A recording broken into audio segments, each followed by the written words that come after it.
Hey guys, how are you doing?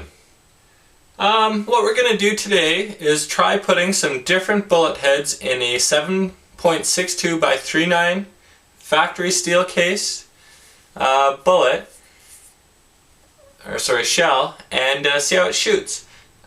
So what I'm going to do is I'm actually going to take the factory full metal jacket bullets, unfired, pull the bullet, and crimp in a new bullet of my selection, of course, and see how it shoots.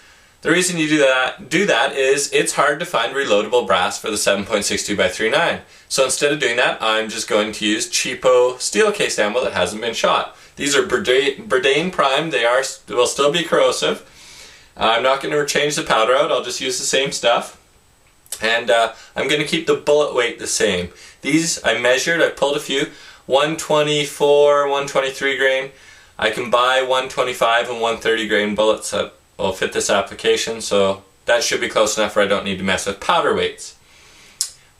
Now, first step to doing this is, of course, getting your head around it. It's hard to find .310 diameter bullets. That's what these are. They're not 308s like a lot of people think they are. What I'm going to use is I've got some Sierra bullets for a 303 British. They're 311 diameter, so a little bit bigger. Don't try this at home. I'm not sure if it's going to work. Could blow the gun up in my face. We're going to find out. Don't try it at home. I'm not saying this is all going to work. I'm saying this is how to do it if you want to try it. Alright? So don't blame me if you hurt yourself. These are 125 grain Spitzers. They're soft point. 311 diameter Sierras. They're nice and cheap too. Another bullet I'm going to try is a speer varmint. It's a 130 grain, 308 cal though, so it's .308, 2 thou smaller than factory bullets. They're nice big hollow point. I'm afraid they're not going to feed my gun. What I'm going to shoot these in is a CZ858. I live in Canada, so in the States that's a VZ58 I think. I don't think these will feed. I think they'll get held up on the barrel. I think it relies on the tip of these full metal jackets to feed into that barrel. So we'll find out, I'll let you know. So don't waste your money on them until I tell you. I'm also going to try the Nosler Balistic tip. These aren't very cheap, but they blow up gophers. Hell, I don't care. They're a boat tail design, they're 125 grain. They're also a 308 bullet, so you know, they're a bit smaller than the factory size, but we'll give them a whirl. The first step to doing this is taking your factory bullet, throwing it in your press of choice, and you put your bullet seating die in, that one there, and you turn it down all the way. You want to push that bullet in as far as you can, so you do that, and what that does is it breaks the factory crimp there. It pushes that bullet in farther, so you definitely want to be careful with these. Pull the bullets ASAP. You do not want to shoot these once you've pushed that bullet in farther. It's going to create pressure problems, could blow up your gun, so don't do that. Anyways, you've pushed that bullet in, broken the crimp, do up 20, 30, whatever you want to load, throw them in a separate bin, and then we'll go pull the bullets. I'll take you downstairs and show you that. Alright, here we are in the basement. Just got my bullet puller here. I'm not even sure what brand it is. RCBS. Just going to take one of these bullets that I've pushed that bullet head in and broken the crimp kind of seal or whatever you want to call it. I don't know if they glue them in or not, but it seems almost like it. You break that crimp and then they seem to come out real nice. But throw it up in my bullet puller, and hopefully with a few whacks this just comes right out on us. There you go. You can see that bullet came out just like any other bullet you've ever pulled before. And we've got all the powder and the shell down there. Then what I do is I just pull that case out, pull it out of the bullet puller, put it in my bullet tray, throw the old funnel on top, and pour all the powder and the bullet into the funnel. Try to get as much out of there as I can. It doesn't stick in there, so should get that same charge. And I weighed a bunch too, and they all stay in that high 23 to low 24 grain count, so it's accurate enough. Just none of the stuff needs to be too accurate. I'm not hunting with it. But anyway, so you you pull your full metal jacket bullet out of there, and you put your powder back in your case, and it's primed, of course, still, and should be good to go. Alright, now you've seen how to pull the bullets, which isn't complicated. We're going to seat some bullets. As you can see, I put on some safety glasses. I should have had them on right from the start, so that's my mistake. Don't worry about it. Wear your safety glasses when you're doing this stuff. So what I'm going to do is I'm going to take a case that we've pulled a bullet out of. Now we've put the original 24 grains of powder back in, and it's still got the live primer. I'm going to throw this in my press with the bullet seating die. The first set of bullets I'm going to try are the Sierra 303 British ones. These are a bit bigger than the original, so I don't need to resize that case mouth. What I'm going to do is back off my bullet seater a little, because we had it all down all the way.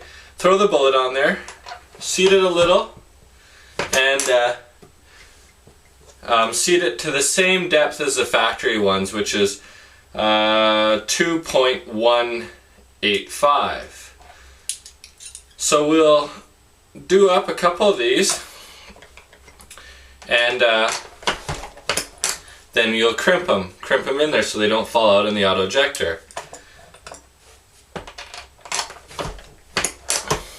Sorry, I should have set this up instead of doing it right here like this, but oh well, make the video a little longer. You get to see my pretty face more, right?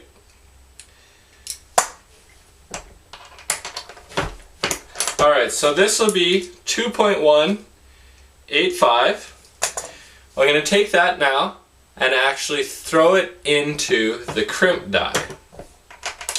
You want to crimp these in there so they don't fall out in your auto-loading gun. So right there, we've got a 125 grain soft point loaded 7.62 by 39 round. Now if we want to do the 308 size bullets, we're going to have to resize these cases. So what we do there, or what I like to do, is I have a couple shot cases that are empty. I'll put it over here, take my funnel, take one of the cases we've pulled the bullet out of and got the powder in, and pour that powder into this used case. Get it all out of there. Right? Because now we need to resize this. Now I've got my resizing oil here. I just spread it around the outside.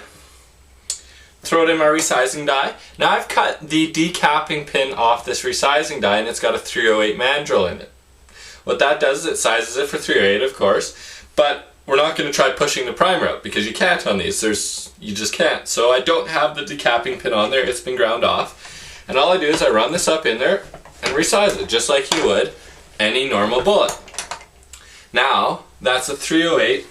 I'm going to wipe that oil off there. So now, that's got a 308 size mouth on it. What I'm going to do is throw it back in my tray and pour that powder back in. In the real, if I'm doing a lot of these, I'll clean each one, clean all that oil out that I've put on it, but just to show you guys here, I'll do it quick. So now I've got the powder back in here, it's sized for 308, and I'll throw it back in my press, throw it around to the bullet seating die, and we'll do one of these Nosler tips here, and seat that bullet in there. And it feels firm. That case does seat down nice. We've got a ways more to go here though. And I'll run these down to about the same overall length, 2.195 or so, a little longer on these. That tip's a lot sharper. 2.195's right there. And I adjust the crimp die down a little farther because it's a smaller neck size. And I crimp that as good as I can get it. Check it. And it looks good. So there we have a Nosler Balistic tip, 125 grain 308 round in a factory steel case, originally berdan primed shell. I'm going to do up some soft points. Well, actually I already have done up a couple. These are the hollow point spear bullets. Same idea. And we're going to take you out shooting here.